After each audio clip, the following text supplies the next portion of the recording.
ሁሉም ሰው ያምናል። እምነቱን የሚጋፋ ግን ችግር ይመጣበታል። አብርሃምን የሚያስደንቀው እምነት የሚባለው ይሄን ነው። ዘርህን እንደ ሰማይ ኮከብ እንደ ምድር አሸዋ አበዛለሁ ተብሎ ሲያበቃ ያን የሚበዛበትን ዘር እረድልኝ ሲባል አለመጠራጠሩና በእምነት መታዘዙ ነው እምነትን እምነት የሚያሰኘው። ለእምነት የሚከፈል ዋጋ ነው እምነትን እምነት የሚያሰኘውና ማመን ማለት ከምድር ስኬት በላይ ነው። እውነት ለመናገር ማለት ነው። በምድር የምንጠይቃቸው ጥያቄዎች አለመመለሳቸው በእግዚአብሔር መወደድንና አለመወደድን አያረጋግጡም። ብፅዕት አንቲ እንተ ተአምኒ ከመ ይከውን ቃል ዘነገሩኪ እምኀበ እግዚአብሔር፣ ከእግዚአብሔር ተልከው የነገሩሽ ቃል እንደሚሆን የምታምኝ አንቺ ንዕድ ክብርት ነሽ ያሰኛት ይህ ነው። የመጀመሪያይቱ ክርስቲያንም ናት እመቤታችን። ይህን በማመን ሕዝቡን ከስደት የምታድን አምላክ እኔን እናትክን እንኳን ከስደት አታድንምን ብላ መጠየቅ ትችል ነበር እመቤታችን።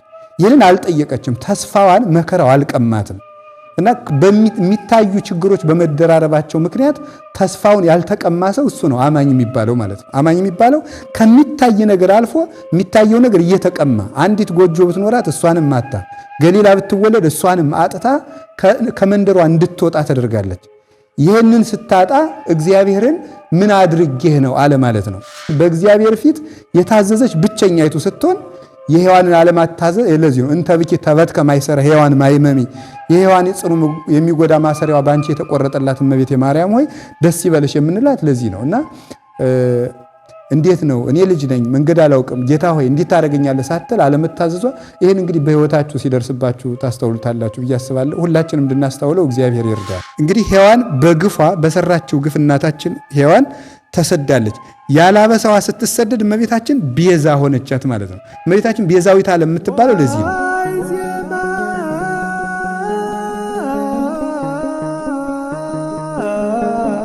አሐዱ አምላክ ይትባረክ እግዚአብሔር አምላከ አበዊነ ቅዱሳን ዘሰብሐ ምሕረቱ ላዕሌነ። ይቅርታውና ቸርነቱን በእኛ ሕይወት ላይ ያጸና ቅዱስ እግዚአብሔር ስሙ የተመሰገነ ይሁን። የእመቤታችን ረድኤቱ አይለየን።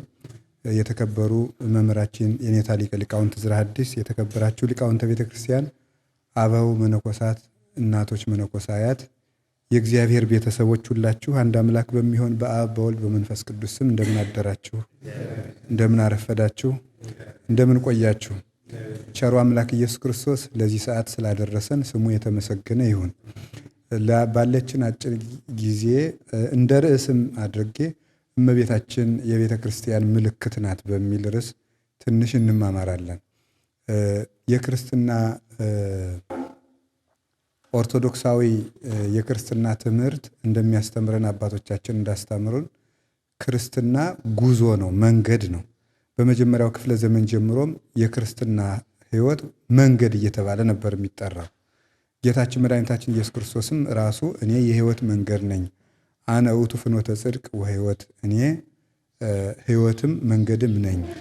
ዘመጻ እንተ ኀቤ፣ በእኔ በኩል የሚመጣ ሰው ይድናል። አልቦ ዘይክል መጽያ ኀበ አብ ዘእንበለ እንተ ኀቤ፣ በእኔ በኩል ካልሆነ በስተቀር ወደ አብ መምጣት የሚችል ማንም የለም ብሎ እንደነገረን ዮሐንስ ወንጌል ምዕራፍ 14 ቁጥር 6 ላይ ክርስትና መንገድ ነው፣ ክርስቲያኖች ደግሞ ተጓዦች ናቸው። እመቤታችን ቅድስት ድንግል ማርያም ወላዲት አምላክ ደግሞ መንገዱን ስንሄድ የመንገድ ምልክት ሆና የምትታየን ነው። መንገድ የሚሄድ ሰው ምልክት እያየ ከሄደ መንገዱ አይጠፋውም፣ ካሰበው ይደርሳል። በዚህ አድርገህ ሂድ ተብሎ ከተነገረው ያን ምልክት እያየ ከሄደ ይደርሳል። ጨለማ ከሆነ መብራቷን መቅረዟን እያየ ከሄደ፣ ቀንም ከሆነ ተራራም ይሁን አንድ ምልክት እያየ የሚሄድ ሰው ከእግዚአብሔር ካቀደለት ጎዳና ይደርሳል ማለት ነው። እና እግዚአብሔር ይችን ምልክት አዘጋጅቶልናል። በቤተ ክርስቲያን ውስጥ ወደ መንግሥተ ሰማያት ወይም ደግሞ እግዚአብሔርን ለመምሰል በምናደርገው ከሱታፊ አምላክ እስከምንደርስ ድረስ በምንሄደው የክርስትና ጉዞ እመቤታችንን እያየናት እንድንሄድ የመንገዱ ምልክት እንድትሆን አድርጎ የሰጠን እግዚአብሔር ነው። ለሊሁ እግዚአብሔር ይሁበክሙ ትእምርተ ወናሁ ድንግል ትጸንስ ወትወልድ ወልደ። እነሆ እግዚአብሔር ራሱ ምልክት ይሰጣችኋል፣ ይህችውም ድንግል በሕቱም ድንግልና ጸንሳ በሕቱም ድንግልና ተወልዳለች ይላል ኢሳይያስ ምዕራፍ 7 ቁጥር 14 ላይ እንደተጻፈ። እግዚአብሔር ራሱ ምልክት ይሰጣችኋል፣ ያች ምልክትም በድንግልና ጸንሳ በድንግልና የምትወልድ ድንግል ማርያም ናት ብሎ እግዚአብሔር የሰጠን ምልክት እንደሆነች ነግሮናል። እመቤታችን አንደኛ ለሃይማኖት ለምንማረው ትምህርት ለዶክትሪኑ ለዚህ ምልክታችን ናት እመቤታችን። ሁለተኛ ደግሞ በእምነት ለምንኖረው ኑሮ ምልክታችን ናት። ለሃይማኖቱ ላስተምህሮ ምልክት ስትሆን ለአብ ምልክት ሆና ትታያለች፣ ለወልድ ምልክት ሆና ትታያለች፣ ለመንፈስ ቅዱስ ምልክት ሆና ትታያለች። ለአብ ምልክት ስትሆነን አብ እግዚአብሔር ልጅ ያለው አብ ብቻ ነው። እግዚአብሔር ልጅ ያላት እመቤታችን ብቻ ናት። ስለዚህ ለቀዳማዊ ልደቱ ልደት ቀዳማዊ ታውቀ በዳህራዊ ልደት ቀዳማዊ ልደት በኋለኛው ልደት ታወቀ። ያለ እናት ለመውለዱ ያለ አባት በመውለድ ለአብ ምልክት ሆናለች ማለት ነው። አምጣኔ አምጣንኪ አዝማኔ አዝማንኪ ማርያም ወለድኪዩ ወአነዮ አሐቀፍኪዮ ወአነዮም ወለድክዎ ይላል ቅዱስ ያሬድ። መጠንሽ መጠኔ ልክሽ ልኬ ነው ማርያም ዛሬ ዮም ሐቀፍኪዮ አንቺ አቀፍሽው እኔም ወለድኩት ይላል። መጠንሽ መጠኔ ነው ማለት እመቤታችንና አብ እኩል ናቸው ማለት አይደለም። አንቺም ያለ አባት ወለድሽ፣ እኔም ያለ እናት ወለድኩት። እግዚአብሔር ልጅ ያለኝ እኔ ብቻ ነኝ፣ እግዚአብሔር ልጅ ያለሽም አንቺ ብቻ ነሽ ብሎ ይሄንን ነግሮታል። ለቀዳማዊ ልደቱ አመስጠሮ ለዳህራዊ ልደቱ አመንከሮ ይላል አባ ጊዮርጊስ። ቀዳማዊ ልደቱን ስውር አደረገው፣ ዳህራዊ ልደቱን ደግሞ ድንቅ አደረገው ይላል። ስውር ምስጢር ለሆነ ልደቱ ምልክት የሚሆን ከእመቤታችን መወለዱ ነው። አብም ዝንቱ ውእቱ ወልደ ዘአፈቅር ወለቱ ስምዕዎ እንዳለ እመቤታችንም ኩሎ ዘይቤለክሙ ግበሮ ልጅ የሚላችሁን ስሙ አለ አብ። እመቤታችንም የሚላችሁን ሁሉ አድርጉ ብላ ነግራናለች። ለወልድ ምልክት ስትሆን እመቤታችን አንዲት ናት፣ ግን ድንግል ወእም ናት። እናትነቷ በድንግልና ድንግልናዋ በእናትነት ያልቀረባት ያልተለወጠባት ናት። ግን ደግሞ አንድ ናት እንጂ ሁለት አይደለችም። ክርስቶስ ሰው የሆነ አምላክ ነው። ሰው በመሆኑ ምክንያት አምላክነቱ በሰውነት አልተለወጠም። ሰው በመሆኑ ምክንያት አምላክነቱ አልተለወጠም። ሰውነቱ ደግሞ ወደ አምላክነቱም ደግሞ አልተለወጠም። ግን ደግሞ አንድ ነው። ንነሰ ኢንፈልጦ ለአሐዱ ክርስቶስ አበ ክልኤቱ እላውያት እንዳለ ቅዱስ ቄርሎስ አንድ ክርስቶስን ወደ ሁለት አካል ወደ ሁለት ባህሪ አንከፍለውም ብሎ እንደነገረን ማለት ልክ እኛ ነፍስና ስጋ ኑሮን ሁለት እንደማንባል ክርስቶስም አምላክ ወሰብ ነው፣ አምላክም ሰውም ነው። ሰው የሆነ አምላክ አንድ ባህሪ አንድ አካል በተአቅቦ የሚኖር ያልተለወጠ። እመቤታችን ሴቶች ሲወልዱ ድንግልና ይቀርባቸዋል። እመቤታችን ስትወልድ ድንግልናዋ አልቀረባትም። ድንግል ስትሆን ደግሞ እናትነትም አልቀረባትም። እንደ እናት ታጠባለች። እንደ ድንግልናዋ ደግሞ የታተመ ማኅተመ ማኅፀን ደግሞ አላት። ስለዚህ ዋሂድ ልጇን አንድ ልጇን በአንዲት ድንግልናዋ ነገር ግን በተአቅቦ ሁለት ግብራትን አስተባብራ አስተካክላ በመያዝ ለወልድ ምልክት ሆናናለች። መንፈስ ቅዱስ የማይመረመር ግብር አለው። እመቤታችንም የማይመረመር ልደትን ሰጥታለች። ለዘወለድ ወናሁ ኮነ ሰማይ ዓለም ወዓለምሂ ሰማይ ኮነ፣ ዓለም ሰማይ ሰማይም ዓለም ሆነ። ቤተልሔም እንደ ሰማይ ሆነ። ለዘወለዱ አብ በምስጢር ዘይትረከብ ወለደቶ ቅድስት ድንግል በምስጢር ዘይትረከብ። አብ በማይመረመር ልደት ምስጢር የወለደውን እመቤታችንን በማይመረመር ምስጢር ወለደችው። ወስብሐትኒ ዘውስተ ሰማይ ኮነ በዲበ ምድር፣ በሰማይ የሚደረገው ምስጋና በምድር ላይ ተደረገ ብሎ ቅዱስ ሳዊሮስ ዘአንጾኪያ እንደነገረን ለማይመረመር ለመንፈስ ቅዱስ ምሳሌ የሚሆን ለሱ ምልክት የሚሆን የማይመረመር መውለድ እናትነትና ድንግልና አላት። እንዴት ብሎ ጌታ በማኅፀኗ እንዳደረ አናውቅም። ጠባብ ስትሆን ልዑል ስፉሕ መለኮትን እንዴት እንደወሰነችው አናውቅም። ይትካሎን ለአንስት ያውህዛ ሐሊበ ዘይንብለ ተራክቦቶን ምስለ እደው፣ ሴቶች ከወንድ ጋር ካልተገናኙ ወተት ማስገኘት አይቻላቸውም ይላሉ አባቶቻችን። ስለዚህ በድንግልና እያለች ጡት እንዴት ማጥባት እንደቻለች እግዚአብሔር ብቻ ያውቃል። እግዚአብሔር ብቻ በሚያውቀው ምስጢር ስለወለደች፣ ስለዚህ ተረክበት ጽንስተ መንፈስ ቅዱስ፣ ከመንፈስ ቅዱስ ግብር የተነሳ ጸንሳ ተገኘች። በግብረ መንፈስ ቅዱስ በማይመረመር በረቂቅ ምስጢር ጸንሳ ተገኘች እመቤታችን። ስለዚህ እመቤታችን እንዲህ ብለን ለምናስተምረው ለአንድነት፣ ለሶስትነት፣ ለስጋዌ ምልክት የምትሆናት። ቀጥለን እመቤታችን ምልክትነቷን የምናየው ለእምነት ሕይወት ነው። ለእምነት እንደ እመቤታችን ምልክት ተደርጎ የሚጠቀስ የለም። እውነት ለመናገር አንደኛ አሁን እኛ ብዙ መጽሐፍ ተጽፎልን ብዙ ትርጓሜ ተተርጉሞልን ብዙ አመስጥረውልን ሊቃውንቱ በታሪክም በትርጓሜም ተነግሮን ታምራቱ ሁሉ ተነግረውን የክርስቶስ ስጋዌና ምስጢረ ሥላሴ እስካሁን ድረስ በሰው ልቡና ሲከፈል ሲጠረጠር ይኖራል። እመቤታችን ግን ምንም ነገር ሳይጻፍላት ስጋዌ ሲደረግ ያላየች ናት። ገና በሷ የሚደረግ ነውና ታምራት ሲደረግም አልተመለከተችም። ይህንን ይሁንልኝ ብላ መጀመሪያ የተቀበለችና ያመነች እሷ ናት። ብፅዕት አንቲ እንተ ተአምኒ ከመ ይከውን ቃል ዘነገሩኪ እምኀበ እግዚአብሔር፣ ከእግዚአብሔር ተልከው የነገሩሽ ቃል እንደሚሆን የምታምኝ አንቺ ንዕድ ክብርት ነሽ ያሰኛት ይህ ነው። የመጀመሪያዊቱ ክርስቲያንም ናት እመቤታችን ይህን በማመን ከዚያ ይህንን እምነት እንግዲህ ይህንን መቀበል ብቻ አይደለም፣ ለዚህ ይሄንን እምነት የሚጋፋ ችግር ሲመጣ ለዚያ ቆሞ መገኘት ነው እምነት የሚባለው ማለት ነው። አሁን እዚህ ላይ ይመጣል። የምትወልጂው ወሀልቦ ማይለት ለመንግስቱ ፍጻሜ የለውም ተብላለች። ወይነግሥ ለቤተ ያዕቆብ ወገን ለዘላለሙ ይነግሳል፣ የዳዊትን ዙፋን ይይዛል፣ ሕዝቡን ያድናቸዋል። ቅድመ ዓለም የነበረ ነው። ጥንት ፍጻሜ የሌለውን አምላክ ነው የምትወልጅ፣ አማኑኤል ይባላል፣ እግዚአብሔር ነው ተብሏታል። እግዚአብሔርን ነው የምትወልድ፣ ለመንግስቱ ፍጻሜ የለውም፣ ዘላለማዊ ንጉሥ ነው። እንዲህ ያለውን ልጅ ትወልጃለች ተብላ ይህ የወለደችውን ልጅ ይዘሽ ግብፅ ሂጂ ተባለች። ይህ የሚጻረር ነገር ነው።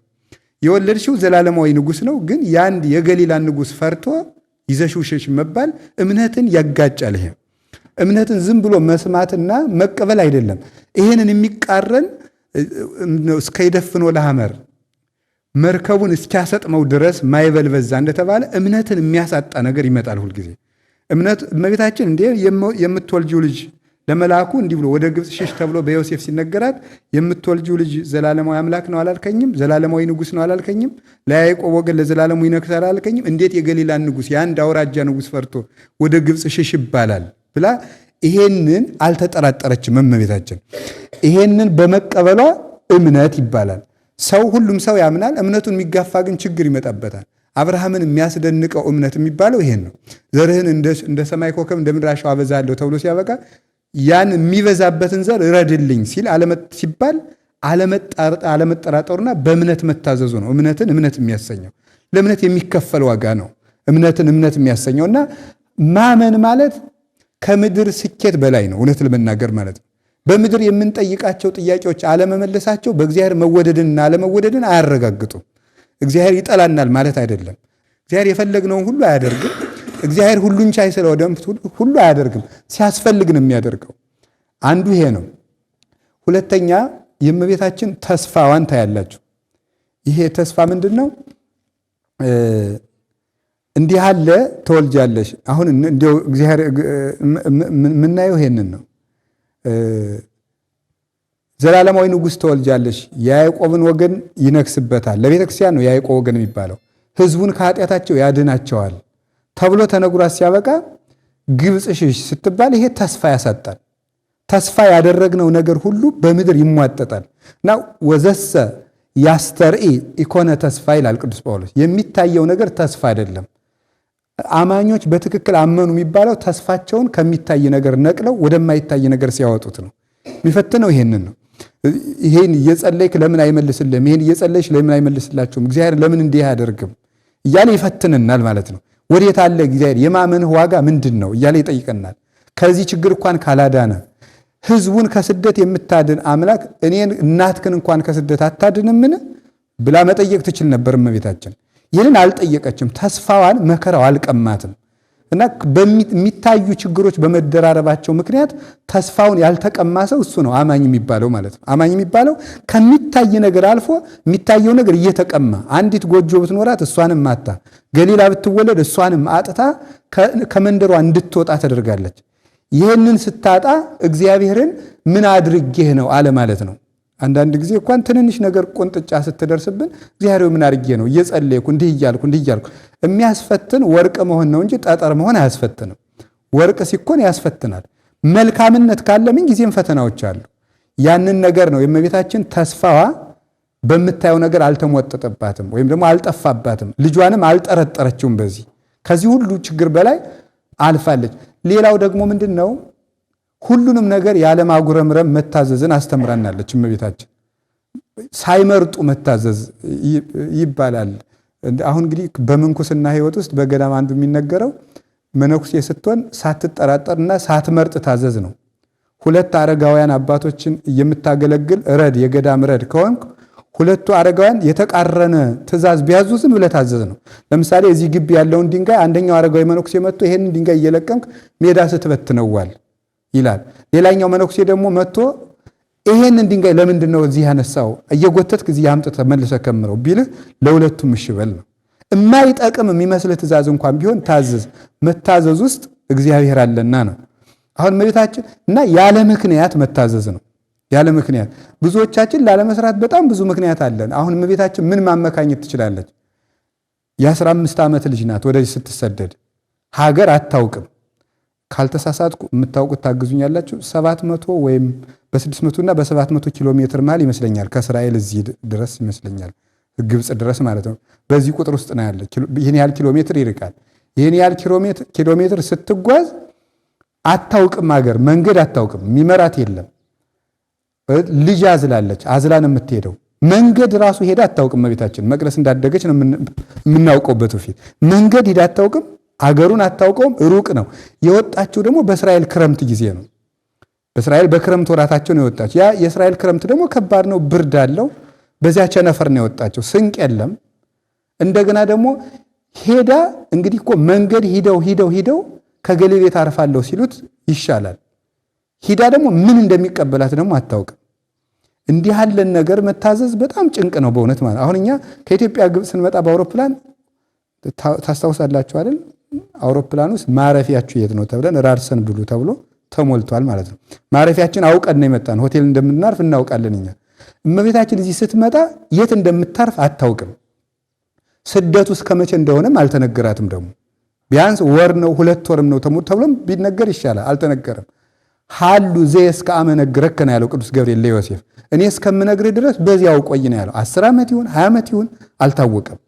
ይህንን ሁሉ ነገር ሳታጉረመርም እሺ ብላ መታዘዟ ኦሆ ባህሊት ተአዛዚት የሔዋንን እምቢተኝነት ያፈረሰች ለዚች ለሔዋን እምቢተኝነት ቤዛ ሆና የቆመች እመቤታችን ናት። በነገረ ድነት ያላት ሱታፌም ይሄ ነው። የዚያችኛይቱን ድንግል አለመታዘዝ ወክላ በመታዘዝ የተገኘች ብቸኛይቱ የሰው ዘር እመቤታችን ናት። ትምክህተ ዘመድን የሚያሰኛትም አንዱ ይሄ ነው። የባህሪያችን መመኪያ የሚያሰኛት ባህሪያችን ያልታዘዘ ነበር። ለዚህ ነው ጉስቁልናና ንዴተ ህላዌ የደረሰበት። መታዘዝን ይዛ ስትገኝ እመቤታችን በእግዚአብሔር ፊት የታዘዘች ብቸኛይቱ ስትሆን የሔዋንን አለማታዘዝ ለዚህ ነው እንተ ብኪ ተበት ከማይሰራ ሔዋን ማይመሚ የሔዋን ጽኑ የሚጎዳ ማሰሪያዋ ባንቺ የተቆረጠላት እመቤቴ ማርያም ሆይ ደስ ይበልሽ የምንላት ለዚህ ነው። እና እንዴት ነው እኔ ልጅ ነኝ መንገድ አላውቅም ጌታ ሆይ እንዴት ታደርገኛለህ ሳትል አለመታዘዟ ይሄን እንግዲህ በህይወታችሁ ሲደርስባችሁ ታስተውሉታላችሁ ብዬ አስባለሁ። ሁላችንም እንድናስተውለው እግዚአብሔር ይርዳን። ስለዚህ እመቤታችን ሳትመርጥ ሳትመረምር በመታዘዝ ይሄንን እግዚአብሔርን ያገለገለች ትህትናዋ ደግሞ ነው ሶስተኛው። ይህን ተናግሬ ታሪኩን ቀንጨፍ አድርጌ ልናገርና ጨርሳለሁ። ትህትናዋ የሚያስደንቅ ነው። እኔ ንጹሕ ስሆን ይሄ ሁሉ መከራ እንዴት ደረሰብኝ ማለት ይሄ ትዕቢት ነው። እኔ እየጸለይኩ እየጾምኩ ጌታ ሆይ የሰው ክፉ እንኳን አይደለሁም እንዴት ይሄን ሁሉ አደረስክብኝ ማለት ትዕቢት ነው ይሄ። እመቤታችን ይሄን ማለት ትችል ነበር። ምን አደረግኩኝ በህሊናዬ እንኳን ካንተ በቀር ሌላ አስቤበት አላውቅም ማለት ትችል ነበር። አሁን እግዚአብሔርን እመቤታችን የእግዚአብሔር ከተማ ትባላለች። በህሊና ውስጥ አንድ ሐሳብ ገብቶበት አያውቅም። እግዚአብሔርን ብቻ ነው የምታስበው። እግዚአብሔርን እንደው በሐሳብ እንኳን አንተን ብቻ ማስብ ሲሆን ይህ ሁሉ ችግር ለምን ታደርስብኛለህ ማለት ትችላለች። እንዲህ ብላ አልጠየቀችም። ንጹሕ ሲሆን የአምላክ እናት እንደገና ደግሞ የአምላክ እናት ሲሆን አሁን ብዙ ሰው ትሰማላችሁ ኢትዮጵያ ውስጥም ባለው በሰሞኑ መከራ እንዴት ምን አደረገች ይላል። አገረ እግዚአብሔርና ኢትዮጵያ ሁሉ መከራ ለምን ደረሰባት ይላል። ንጹሕ ስለሆነስ መከራ ልንቀበል አይገባንም ወይ እንኳን ኃጥአን ሆነን ማለት ነው። ስለዚህ ትህትናዋ ምንድነው? ሚእጹብ ትህትናኪ ማርያም እግዝእትየ እመቤቴ ማርያም ሆይ ትህትናሽ ምን ያህል ነው? ምስለ ወልድኪ ዘገብረ ሰማየ ባይል ዘገብረ ሰማየ ሰማይና ምድርን ከፈጠረ ባይል ከሆነ ብዑል መለኮት ከሚሆን ልጅሽ ጋራ ውስተ ደብረ ቁስቋም ሀደርኪ ተመሲለኪ ነዳየ በደብረ ቁስቋም ውስጥ ድሃ ማደሪያ እንደሌለው እንደ ወፍ ጎጆ እንደሌላት እንደ ድሃ በዚህ ተራራ ውስጥ አደርሽ። እመቤቴ ማርያም ሆይ ትህትናሽ ምን ያህል ነው? የንጉሥ እናት ስሆን የብርሃን ቤት ሲገባኝ እንዴት በዚህ በባዶ ምድረ በዳ ታሳድረኛለህ ብለሽ ያላማረሽ ትህትናሽ ምን ያህል ነው? ወይረከብኪ ሰባ በሕይወት ዘሕይወኪ ሲሳየ በዚህ አካባቢ ጥሬ እንኳን የሚሰጥሽ ትንሽ ስንቅ እንኳን የሚያቀብልሽ ሰው እንኳን አላገኘሽም። ወማኮ ለጽምኪ ማየ ለጥምሽም እንኳን ጥርኝ ውሃ አላገኘሽም እያለ ነው ሊቁ የሚያመሰግናት ማለት። ይሄ እጅግ የሚያስደንቅ ትሕትናዋ ነው። ሳይገባኝ እንዴት ተሰደድኩ አለ ማለቷ። ስለዚህ ጉየተ ሕፃን አጉየዮ ለሰይጣን እንዳለ ቅዱስ ቄርሎስ በተረፈ ቄርሎስ ላይ የሕፃኑ ስደት ሰይጣንን ከሰው ልቡና አሰድዶ ሰደደው። እንግዲህ ሔዋን በግፏ በሰራችው ግፍ እናታችን ሔዋን ተሰዳለች። ያላበሳዋ ስትሰደድ እመቤታችን ቤዛ ሆነቻት ማለት ነው። እመቤታችን ቤዛዊት ዓለም የምትባለው ለዚህ ነው። ያቺ በበደሏን የተሰደደች እመቤታችን ያለ በደል በመተዘዝ የነገረ ድነት ሱታፊው አንድ ነው። አንድ ንጹሕ ባህሪዋን ጠብቃ ለእግዚአብሔር በማቅረብና መካነ ስጋዊ በመሆን ብቻ አይደለም ስጋዋንም ከሷ እንዲነሳ ምክንያት በመሆኗ ነው። ሁለተኛ ይሄ መታዘዟ፣ ትህትናዋ፣ እምነቷ ለሔዋን አለመታዘዝ ወኪል ነበረ እና ዳግሚት ሔዋን የሚያሰኛትም ከዚህ የተነሳ ነው።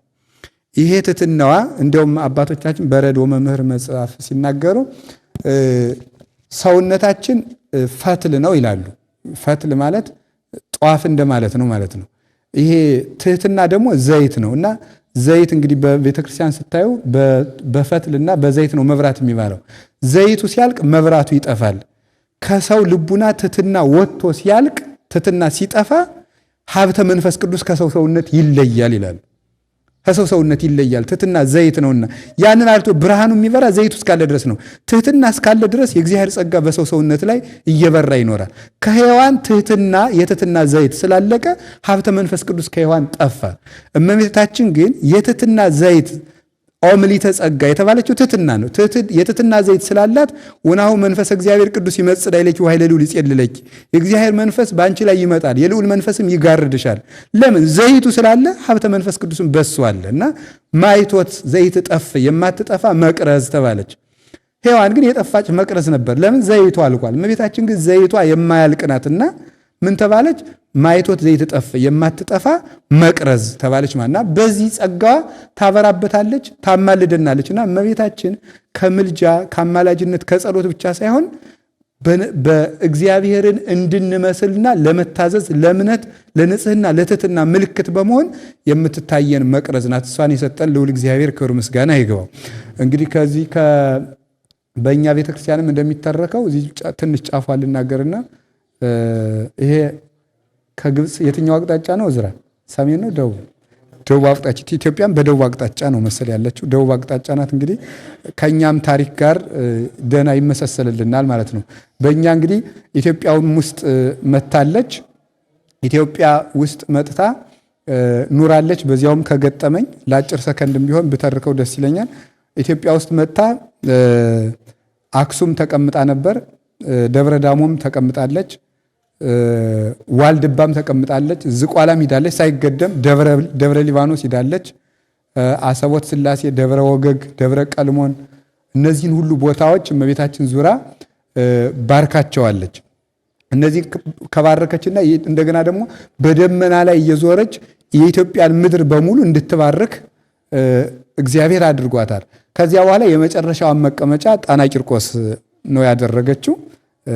እዚያ ስለመጣው ሳይሆን እውነት ስለሆነ ነው የምናገረው ማለት ነው። ጣና ቂርቆስ ነው የተቀመጠችው። 100 ቀን ነው የቆየችው። 33 ወር ከ10 ቀን 100 ቀን ይሆናል። እንግዲህ ጣና ቂርቆስ ከጌታ ዕድሜ 100 ቀን አብሮ ይደርሰዋል ማለት ነው። ተካፍሏል። ከ33 ዓመት ውስጥ 100 ቀን ደርሶታል ማለት ነው። ስለዚህ እዚያ ቆይታ ድርሳነ ዑራኤል፣ የገዳሙ ድርሳነ ዑራኤል፣ ሌላውም ድርሳነ ዑራኤል ይናገራል። የገዳሙ ላይ የተጻፈው በመጽሐፈ ኪዳኑ ህዳግ ላይ የተጻፈው የብራናው ታሪክም ይናገራል። እዚያ 100 ቀን ከቆየች በኋላ ሄሮድስ ሙቷልና ወደ ግብፅ ወደ እስራኤል ተመለስ ብሎ መልአኩ ቅዱስ ገብርኤል ቅዱስ ዑራኤልም አብሮ አለ። ይህንን ለዮሴፍና ለእመቤታችን ሲናገር እመቤታችን ግን የዚች ሀገር ሰዎች እግዚአብሔርን ይፈራሉ፣ እዚያ ወለድኩ ወገኖች ናቸው ግን አሰደዱህ። የዚህ ሀገር ሰዎች ግን ሳያውቁ ሳይዘመዱ እኔንም አንተንም አክብረው ተቀበሉ፣ በዚች እንኑር አለችው እመቤታችን ይላል። አይጻዳተ ኢትዮጵያ ይደነግጻ ይላል ትንቢተ ዕንባቆም ምዕራፍ 3 ላይ። የኢትዮጵያ ድንኳኖች ይጨነቃሉ። አባቶች ይህን ሲተረጉሙት የኢትዮጵያ ሰዎች ድንኳን የተባለ ልባቸው ነው። ልባቸው ፈሪሃ እግዚአብሔር አለው ማለት ይጨነቃሉ ማለት። ስለዚህ በፈሪሃ እግዚአብሔር አክብረው ተቀበሏት እና ጣና ቂርቆስ ሲደርሱ በዚያ የነበረው የብሉይ ኪዳን ሊቀ ካህናት ናሁ ድንግል ትጸንስ ወተወልድ ወልደ አንሳ አይለከ ወናሃድነነ ፈኑ ዴከ ማርያም የሚለውን ሲተረጉም ነው የደረሰች ጌታን አዝላ ይላል ታሪኩ፣ የገዳሙ ታሪክ ማለት ነው። ይህንን የብሉይ ኪዳኑ ሊቀ ካህናት ሲተረጉም እመቤታችን ያንን ልጇን አዝላ ደረሰች። ልጁ ታሞበት ነበረ። ጌታን ፈወሰለት ዳሶ በሕፃንነቱ። ከዚያ በኋላ እዚያ ከቆየች በኋላ ከ100 ቀን በኋላ ልሄድ ስትል አሁን ዛሬ በዚያው አካባቢ ኢያሪኮ፣ ናዝሬት የሚባሉ ቦታዎች አሉ። ያቺ ኢያሪኮን ትመስለኛለች፣ ያቺ ናዝሬትን ትመስለኛለች ስለምትል እመቤታችን ዛሬ ሁሉ እረኛው ሁሉ ያውቀዋል። በፍየል ቢጠፋው የት ሲባል በናዝሬት እያለ ይናገራል። ዛሬ ሁሉ እዚህ አካባቢ በዚህ ይሄን ስያሜ ይዘው የቀሩ ቦታዎች አሁንም ድረስ አሉ። እዚያ ከቆየች በኋላ ልሂድ ስትለው ሂጄ የመጣሁበትን ዓለምን ላድን መጥቻለሁና በዚያው ትንቢትን እፈጽማለሁ፣ ዓለምን አድናለሁ፣ መሄድ አለብን አላት። ከዚህ በኋላ ይችን ሀገር ከወደድሻት የቃል ኪዳን ሀገር አድርጌ ሰጥቼሻለሁ ብሎ የኢትዮጵያ ሰዎች ያንቺ የአስራት ልጆች ይሆናሉ፣ አንቺም የኢትዮጵያ ሰዎች እናት ትሆኛለሽ ብሎ ቃል ኪዳን ጣና ቂርቆስ ላይ ሰጥቷታል። ከዚያ በኋላ መጀመሪያ ጻአና በደመና ጫናት ብለው በትእዛዝ ቃል ሲናገሩ በደመና በጣና ላይ ስለጫኗት ባህሩም ጣና ተባለ። ሁለተኛ ደግሞ ጻአና በደመና ተብሎ ደግሞ በደመና እኮ ጫናት እያሉ መላእክት ስለዘመሩ በዚህ ባህሩ ጣና ተብሏል ይላሉ አባቶቻችን። ከዚያ በኋላ በዚህ አድርጋ በአፋር በኩል ነው የወጣችው ይባላል። የአፋር ሰዎች እንደውም አንሰድም ብለው ሁሉ ነበር ይላል ድርሳነ ቁስቋሙ ማለት ነው። አንሰድም ብለው በረከት ያላት ሴት ናት አንሰዳትም ብለው ነበረ። ከዚህ በኋላ መልአኩ ኡራኤል እና ቅዱስ ገብርኤል ሰውረው እዚህ ደብረ ቁስቋም ህዳር 6 ቀን ጌታ ከመቤታችን ጋር ከመከራ አርፋ ስደቷ አልቆ ያረፈችበት ቀን ቦታ ይሄ ነው ማለት ነው። እንግዲህ ከዚህ ተነስታ ናዝሬት ገብታለች ማለት ነው። ስለዚህ እዚህ በመገኘታችን በእንተ ስዱዳን ናስተበቁ ከመ እግዚአብሔር ይምጦሙ ውስተ ብሔሮሙ በሰላም እግዚአብሔር ወደ ሀገራቸው በሰላም ይመልሳቸው ዘንድ ስለተሰደዱ ሰዎች እንማልዳለን ይላል በእንተ ቅድሳት ላይ ቅዳሴ ላይ ስምሰሙ። ስለዚህ እመቤታችን ከስደት ያረፈችበት ቦታ ነው። እኛንም ከስደት ያሳርፈን እግዚአብሔር። ልቡናችን በብዙ ነገር የተሰደደ ነው። እውነት ለመናገር በኃጢአትም በማይገባ ተስፋም ከሕግ እግዚአብሔር በመሰደድ ቅዱስ ዮሐንስ አፈወርቅ ዕብራውያንን ሲተረጉም አባቶቻችን ከዓለም ወደ እግዚአብሔር ይሰደዱ ነበረ፣ እኛ ደግሞ ከእግዚአብሔር ወደ ዓለም እየተሰደድናለን ይላል። ስለዚህ እኛም ስደተኞች ስለሆን ሀገራችንም በስጋም ቤተክርስቲያንም ደግሞ በብዙ መከራዎች እየተሰደደች ስለሆነ እግዚአብሔር ስደታችን በቃ ይበለን። ስለዚህ ስደት አስበንም ሁላችንም እመቤታችን ከስደት መልሽኝ፣ የተሰደደውን ልቤን ከእግዚአብሔር ሕግና ከአምልኮተ እግዚአብሔር የተሰደደውን ልቤን ከፍቅር እግዚአብሔር የወጣውን መልሽልኝ ብለን ቢሆንልን ዘወር ብለን አልቅሰን ካቃተን ደግሞ በቃላችን ነግረናት ያው እንሂድ። እግዚአብሔር በቃ ይበለን። የቤተ ክርስቲያናችን ምልክት እመቤታችንን እያየን እግዚአብሔር ከሰጠን ሱታፊ አምላክ እንድንደርስ ያባው አምላክ ይርዳን። የእመቤታችን ጣና ቂርቆስ ተቀምጠው ሳለ የእመቤታችን ዱካው አሁን ድረስ አለ። የእሷም የእመቤታችንም ያያውም ካለቱ ላይ ማህተሙ ወጥቶ እስካሁን ድረስ አለ። እዚያ ጣና ቂርቆስ ይሄ ይገኛል። ያንን ለማስታወስም ቁስቋም ቤተክርስቲያን የእናቶች ገዳም አለን ዛሬ። እንዲያውም ቅድስት ወለተ ጴጥሮስ እዚያ መንናበት ነበርና መጀመሪያ ስትመንን እዚያ መንና ስለነበር ጌታ ተገልጾ ይሄ በእናቴ ስም ነው የሚጠራ የተሰደደችበት ነው ቁስቋም ነው የሚባል እንጂ ያንቺ ርስትሽ ሌላ ነው ብሎ ወደ ሬማ መድኃኔዓለም እንድትሄድ ያደረጋት ከዚህ የተነሳ ነውና ይሄ ቃል ኪዳን አለ። እንግዲህ ሁለት ነገሮችን ላስተላልፍ እዚህ ላይ። አንደኛው ገዳማችንን መታችሁ እንድትሳለሙ ይሄ እመቤታችን ያረፈችበት እንደሆነ ደግሞ ያኛውም ደግሞ ኢትዮጵያውያን የድንግል ማርያም ልጅ የሆንበት ገዳም ስለሆነ መታችሁ ጣና ቂርቆስን እንድትሳለሙ አንድ። ሁለተኛ ደግሞ አሁን ለማህበሩ ሰላም ለኪ ድገሙልኝ ለገዳሙ ማለት ነው። እኔ እዚያ በመምህርነት ከመግባቴ በፊት ለመጽሐፍ መምህርነት ከአንድነቱ ገብቻ አንድ ረድ ነኝ፣ የገዳሙ አባል ነኝ። ስለዚህ ማህበሩ ገዳሙ ስለሚመለከተኝ ለገዳሙ ትናንት ለተማሪዎች ደግማችሁልኛል፣ ለጉባኤ ቤቱ አሁን ለገዳሙ አንድ ሰላም ለኪ ደግሙልኝ። ቁስቋም ስለሆነ ለቁስቋም ገዳም ጸልዩልኝ ነው። ይቆየን። ወስብሐት ለእግዚአብሔር።